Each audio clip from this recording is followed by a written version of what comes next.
Hello and welcome to the Formbook. We're back for an Epsom Derby and Oaks preview, looking ahead to the two feature classics live on Racing TV this weekend on the Surrey Downs.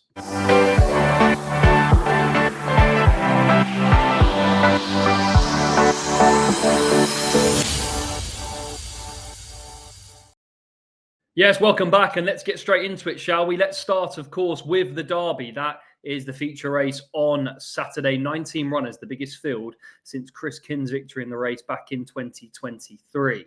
Let's bring you the field first up. There you go, that's the 19. Alwassel Storm, Damasis, Delacroix, Greenstorm, Lambourne, Lazy Griff, Midac, New Ground, Nighttime Dancer, Nightwalker, Pride of Arras, Rogue Impact, Ruling Court, Sea Scout, Stanhope Gardens, Tennessee Stud, The Lion in Winter, Tornado Alert, and Tuscan Hills. And in terms of the betting, Delacroix is your 11-4 favourite ahead of Ruling Court at 7-2. It's then 5-1 for Pride of Arras, 6-1 for The Lion in Winter.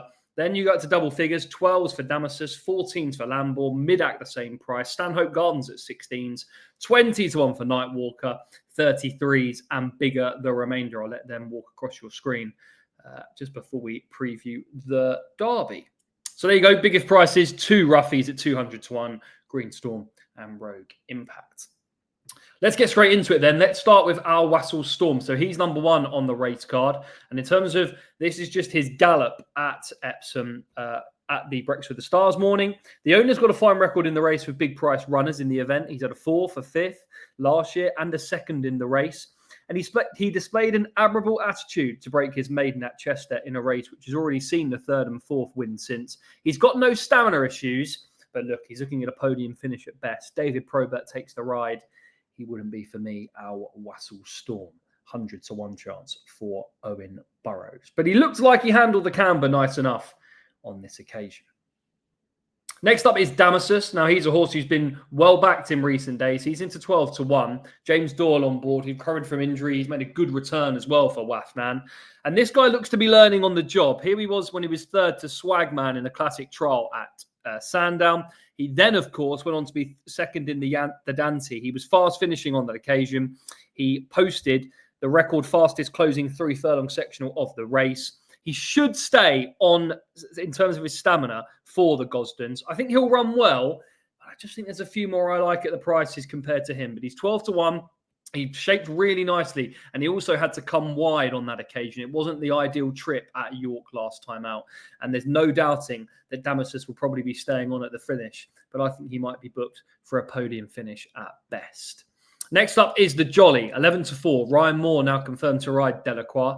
And let's have a look at some of his efforts so far. Here is at the back end of last year. This was a good performance, actually, when getting the better of Stanhope Gardens in the autumn stakes. He reopposes here. But in terms of what he's done so far this year, he's been a fluent winner of the Ballysacks and the Derby Trial Stakes at Leopardstown.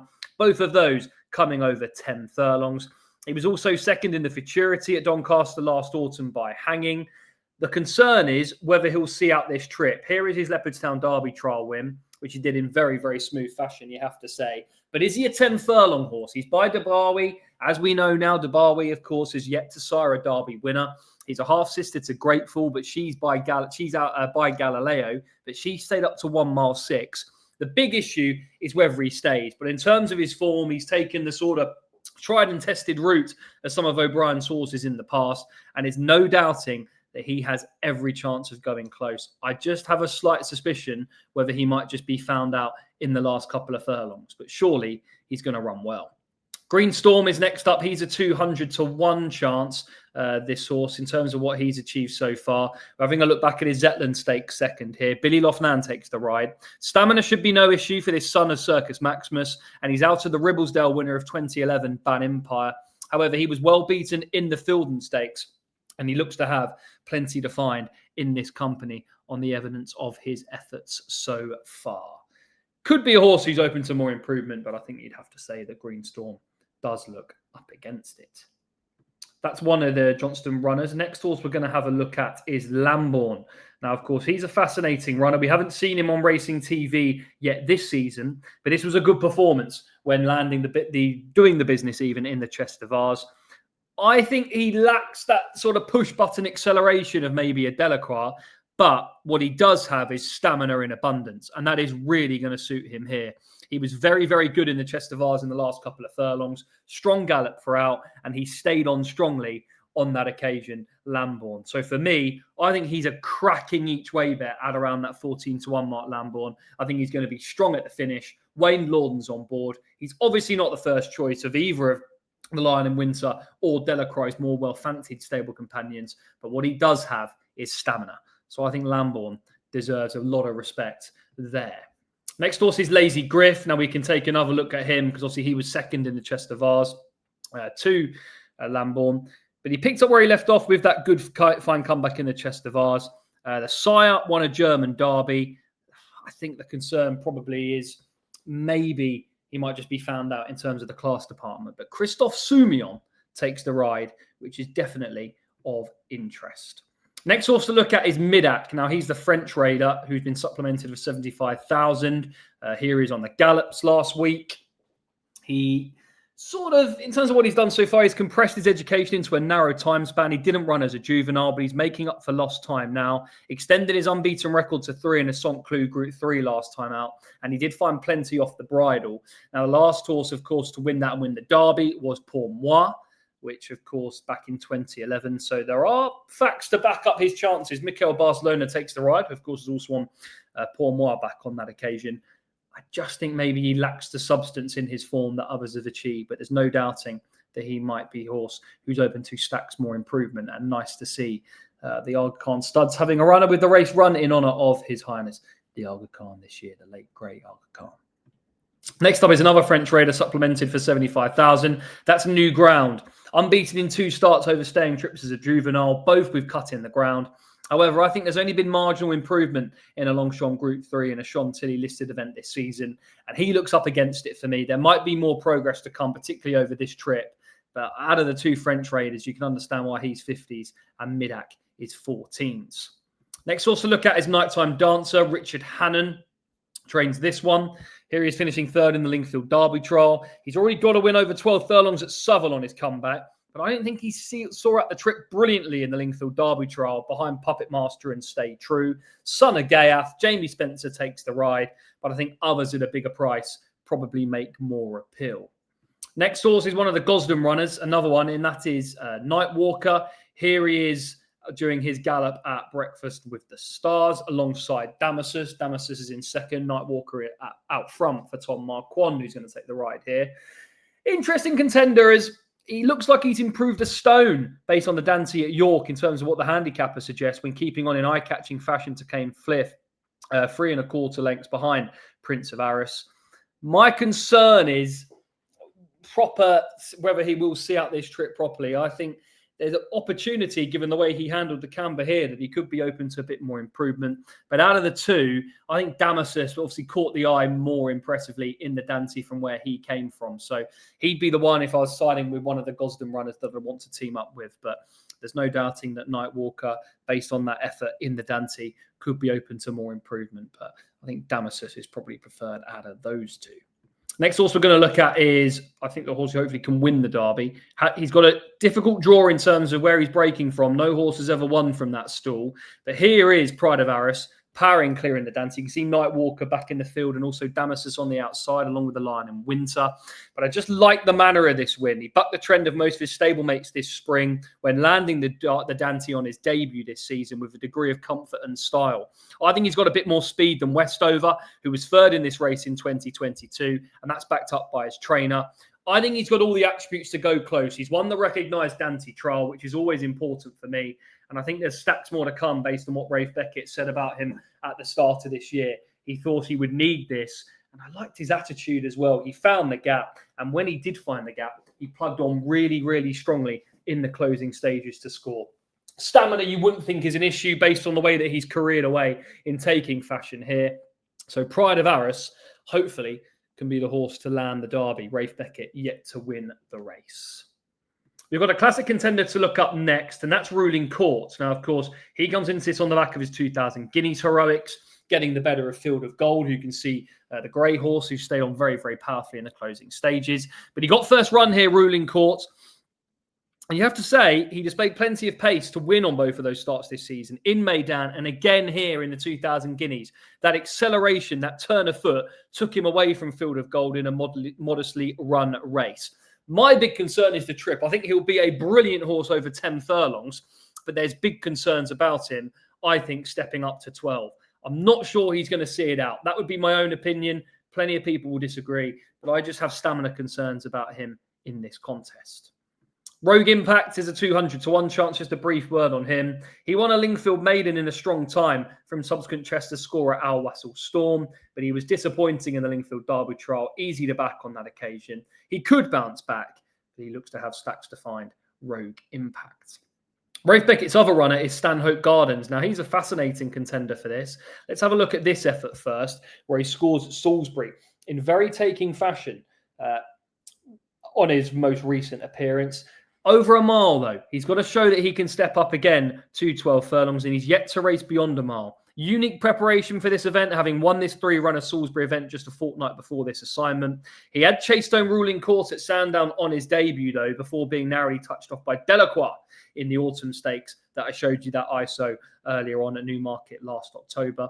He could be a little big, but again, similar conversation applies to him in terms of his price. He's maybe 16-1 because there are those stamina doubts. So I think he's interesting of ones at a bigger price, but I'd probably be reluctant to back him at that. Next, also look at his Sea Scouts. He, of course, won the Blue Ribbon Trial. Now, this form has been franked, obviously, with Trinity College, the second, running very well when second in the French Derby. And he has that course knowledge, but he was behind a number of these rivals here in the Dante, and he'll need to settle better, which he didn't do at York if he is to see out that trip. He's 150-1. Another horse who's been backed at bigger prices is Tennessee Stud. Now, he represents Joseph O'Brien. He's still a 66-1 chance. He had some decent form as a juvenile, Group 1 winner in France as well, over 10 furlongs as a 2-year-old. And he was far from disgraced on his comeback in the Leopardstown Derby trial when putting in some decent late work to finish within 7 lengths of Delacroix. A stop-start gallop wouldn't have suited him that day, and he could surprise for a yard who can do very, very well with these sort of big price runners. So I wouldn't put you off Tennessee Stud as potentially a horse who could be open to more improvement. We're watching there is Beresford's second last year to Hot as Hell. That horse, of course, franked the form by going on to win the Futurity. So it looks solid enough, beating Delacroix in the process, and he could be one with a little bit of juice in his price. Next horse to look at 6-1, Colin Keane is confirmed to take the ride, is for a long time the anti-post favourite, son of Sea the Stars, and that is the Lion in Winter. Taking a look back at his Aiken win here, victory for him would surely rank among one of his illustrious trainer's greatest career achievements after what we saw in the Dante last time. He ruined his chance at York. He was keen before. He pulled hard. He had a few histrionics. It was remarkable in the way that he managed to finish just 4 lengths behind Pride of Arras. But it's so difficult to predict what he's going to do here. Of course, City of Troy came into this last year, having disappointed in the 2000 Guineas, and O'Brien pulled the rabbit out the hat. Ryan Moore has deserted him, though, to ride Delacroix. Was that always going to happen? Probably after the manner of that performance. But if he does settle, there's no doubting his class based on last year. Had ruling court, of course, behind him there in the Aiken. But it's tough to make a really strong case for him based on that. Next horse is Tornado Alert. Now, we saw him finishing 4th, of course, in the 2000 Guineas. Didn't settle that great, though, for me, this son of Too Darn Hot. And again, similar comments apply to him, really, in terms of he's going to have to settle better if he's going to be involved in the finish. I think he might be more of a 10 furlong horse, but Saïd bin Sarur has decided to roll the dice. It was 66s, now backed into 33, so a little bit of each way money around for him. Tuscan Hills is the next horse to have a look at. He represents Raphael Frere. He's the last one that we'll look at, indeed. Here he is winning at Pontefract last season. He was reported to have needed his Dante comeback, and he probably ran quite well in the circumstances to finish 7th. He was 4 lengths in arrear of the winner on probably an unfavoured part of the track. King of Steel and Mojo Star have both been runners up at huge prices for ammo in recent years. So Connections will surely harbour hopes that potentially Tuscan Hills could outrun his odds. Just a final reminder about the betting. So Delacroix is your 11-4 favourite and solid enough at that. Ruling Court's the one who's been nibbled this morning after the draw into 7-2, and he's been well sorted by the draw in stall 7 compared to some of his rivals being drawn in 15-16 like Delacroix and Pride of Arras. My selections, though, I'm going to go with Pride of Arras to overcome that draw. No horse has ever won from that stall, which is a bit of a concern, but I was very impressed with him in the Dante. Surely he's only going to improve, given that was his seasonal debut, and I've got no stamina doubts. No stamina concerns as well about Lambourne. I think he'll be staying on really, really strongly at the finish, and 14-1 is far too big a price for him, despite being O'Brien's third string, you would suggest. Next up is Delacroix. I think he's going to run well. You can't knock his form in the Ballysaxon and the Leopardstown Derby trial. I think there's probably, hopefully, more to come. I just am a bit concerned about those final 2 furlongs, and similar comments apply to Ruling Court. There's no doubting he's a class angler in the race, coming in already as a classic winner, but I'd have my concerns about him seeing out the trip. So there you go. That's a look at the Derby. Let us know who you think. I'm sure plenty of people will have other suggestions or other horses that will be in there 1, 2, 3, 4. But Pride of Arras hopefully has plenty going for him. That's the Derby. Be back very, very shortly to preview the Oaks. 9 runners in that.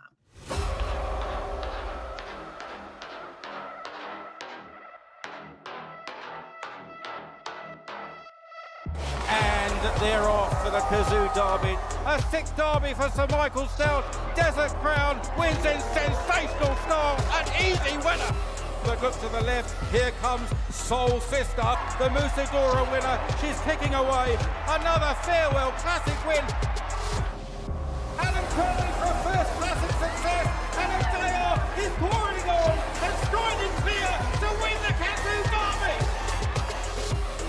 Enable for a 4th Oaks win for Frankie Dettori, and Enable wins the Oak. August Rodin being cleared up, and August Rodin gains redemption in the Derby. It's Ezalier who races away from Dance Sequence, and Ezalier for the Aga Khan wins the Betfred Oaks. What a comeback here by City of Troy. A brilliant win in the Betfred Derby. He's about the best horse around.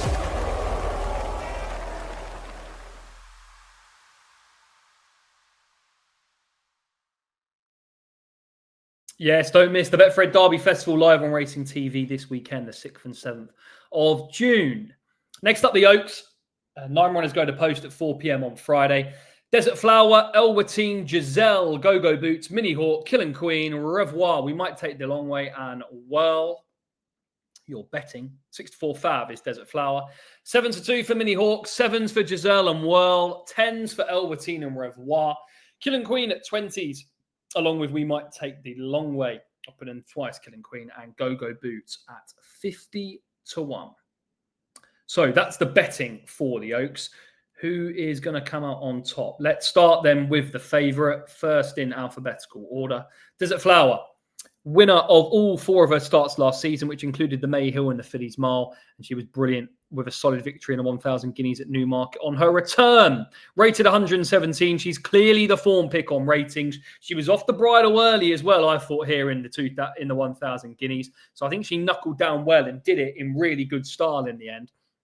Concern, though, for me is without doubt the pedigree. Breeding suggests it won't be a problem, but I think there's enough concerns in terms of her running style. She was off it early here, but she still found plenty more. But will she find plenty more over another 4 furlongs? That would be a bit of a concern for me. But I think at the prices, Daughter of Night of Thunder, I'd be wanting to take her on. That's the favourite, Desert Flower, but really keen to oppose her in this. Elwatine is next. Saw her, of course, finishing in the 1,000 guineas. She was also in that supplement for 30,000. She ran well in the 1,000 guineas on just her second outing. Forsyth bin Saror finishing 4th. There could be stacks more still to come from her, but just in my opinion, again, there are stamina concerns. I think she's probably going to be at her best over sort of 10 furlongs. I think this might just stretch her out a little bit too far. Elwatine, who is currently a 10-1 chance for Saeed bin Sarur.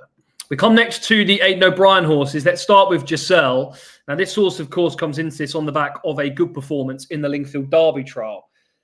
I have concerns, though, in terms of the way she was. She was very, very keen, the daughter of Frankel. She didn't settle very well at all, but it was such a weak event with just the 3 runners that in the end it proved very, very smooth. But that's a big issue for me, is if she's that keen again here in the Derby, then she's going to have no chance of being able to settle and seeing out the trip. So she'd be the one out of the 3 that I'd be least content about, Giselle.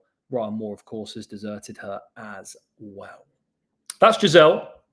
Next horse that we're going to have a look at in terms of the betting is Go Boots. Now, we don't have much I can give you in terms of facts about this one, in terms of photos or even videos, but looks to have plenty to find. She was no match for Whirl at York in the Musadora. She's the outsider at 9, and I think it's pretty obvious as to why.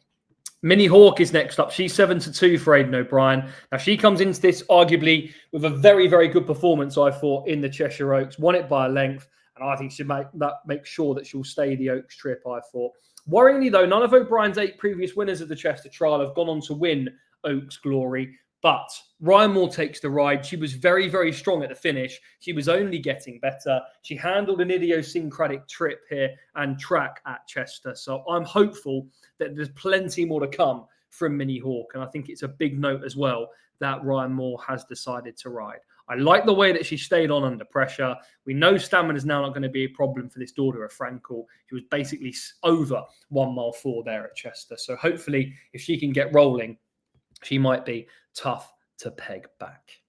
Next horse to look at is Killen Queen. Now, this horse is a 20-1 chance for Ed Walker. Gained a listed victory last time out, seeing off Revoir after being placed twice in similar contests. And she did show a great attitude on that occasion. Connections think that there'll be further improvement over this trip. Probably the concern is in terms of her form, she's going to have to step up a notch. And if she can do that, though, there could be plenty more to come. However, out of those 2 that ran in that race, we'll keep with it, is Revoir. Now, I think she was second, but it was on her seasonal debut. She'd previously been very impressive at Nottingham, and she hails from a family with an Oaks winner in it, with 2008 winner Look Here being a half-sister to this filly's Grandam. Beckett, of course, has also landed the Oaks with talent, so he knows what it takes to win this race. And I thought this was a good enough effort. Surely she's going to improve plenty for that seasonal return. And with that in mind, I thought Revoir might be one who could fill the placings at Epsom. Another horse we have got a bit of VT for is We Might Take the Long Way. This is in the Salsabil at Navan. Achieved Group 3 success over this mile and a quarter when last seen in April. Pulled clear of her rivals that day in good style. Probably she's another horse who has stamina concerns. But Joseph O'Brien, we know that he knows the time of day and there could be a little bit more to come from her. I just think on pedigree, she might just struggle to see out the trip. And the final horse to look at is Whirl. Now, let's start by having a look at this performance in the Musadora. Here you can see Go Boots in behind. Wootton Bassett filly, they're worth following given his success in the Classic Pyramid at the moment. And she was a smart winner here of the Musadora. Never got out of second gear. I think this extended trip will be entirely up her street, and there should be plenty more to come. She got out in front here, relentless gallop. I don't think there's going to be stamina concerns for her. Just a bit surprising that Ryan Moore hasn't decided to ride. He's gone with Minnie Hawk instead. So that might be a little bit of a concern if you're a fan of this filly. But there's no doubting at 7-1, she looks a cracking each way bet to at least fill the frame. And maybe she could even do better than that. But that's Whirl.